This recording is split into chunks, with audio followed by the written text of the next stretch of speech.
when it comes to first aid kits, there's two things you want to do. One, you need to know location. The second thing you need to know is what's in it. What's in that first aid kit is going to be very important to you. If it's empty, it doesn't do you good to have a first aid kit. And typically people need to meet OSHA requirements, and so they have a first aid kit and people use it, and then what happens is it never gets refilled. Know where it's at and know if there's anything in it. And so you should check it periodically.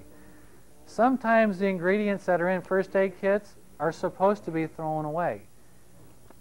Eye wash bottles, if you get one of the little disposable eye wash bottles, they only have a lifespan of 1.5 years. You can throw them away.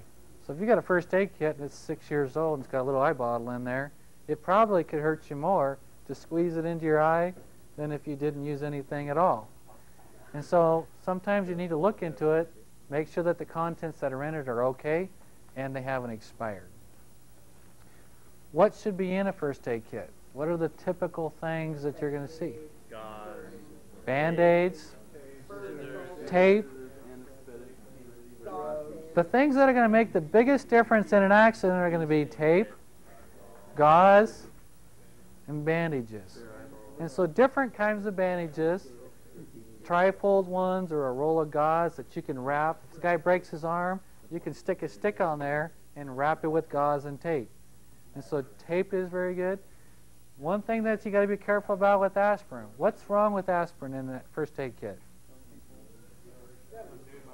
There's a lot of people that are allergic to aspirin. And when you actually start going and talking to people, it's amazing. And so it actually can be a liability.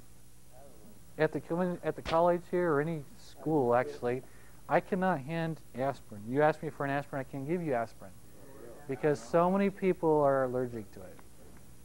What's that? I'm not supposed to give you any of that stuff. I can't even give you Tylenol because so many people react that if I give it to you and you collapse on the floor, then you can come back to me. So aspirin is kind of a bad thing. In some cases, they recommend you give them aspirin. So it's one of those things where it's a debate back and forth. You should. One would hope. In your industry, a bee sting kit might be an important thing to have on a small kit. If you're working in an office building, would you need a bee sting kit? Probably not. In a small kit, you probably wouldn't need a bee sting kit as much as you would working in the landscape industry. And so when you go and you buy a first aid kit, and what I did is I pulled out of a magazine, I ripped it out as you can see from the jagged edge. I pulled out first aid kits. If I want to buy one, what do I have for choices? And there's a lot of difference in first aid kits. One of the first things you need to do is look at what industry am I in and what kind of environment. And if you look at these, we got an industrial first aid kit. We have a mobile first aid kit, 25-person, 100-person, 200-person first aid kit.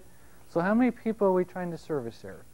And what kind of environment? If I'm working in an industry, then it's going to be different than if I'm working in a shop. If I'm working in a welding shop, I'm going to like skip the bee sting kit, and I want to make sure there's a bunch of burn stuff in there. And so looking at your environment, you want to tailor that first aid kit to the needs that you have.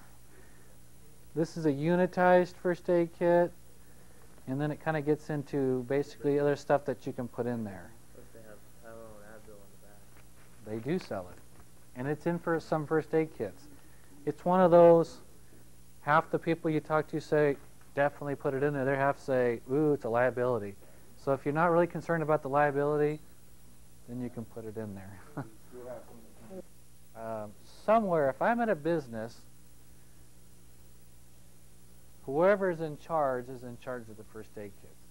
But they're going to hopefully delegate and say that you're the safety person, and once a month I want you to check to make sure that our eye wash station is sanitized and flushed, and you check the first aid kits and they're up. So you would designate.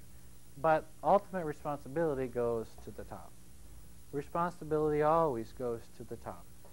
And so as someone at the top, you just need to make sure, I got a lot of stuff on my plate, I need to delegate.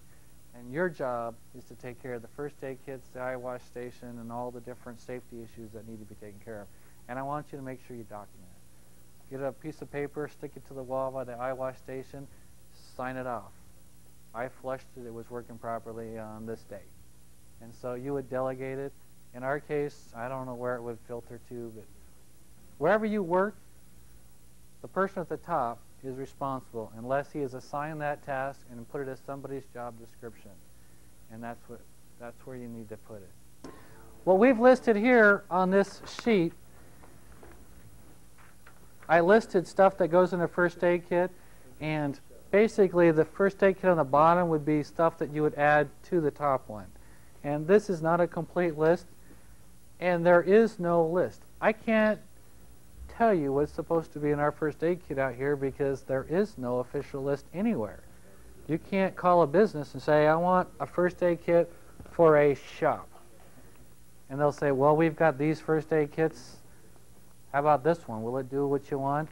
And so you just need to look at the contents and look at the hazards that you might encounter, and then get a first aid kit that'll take it.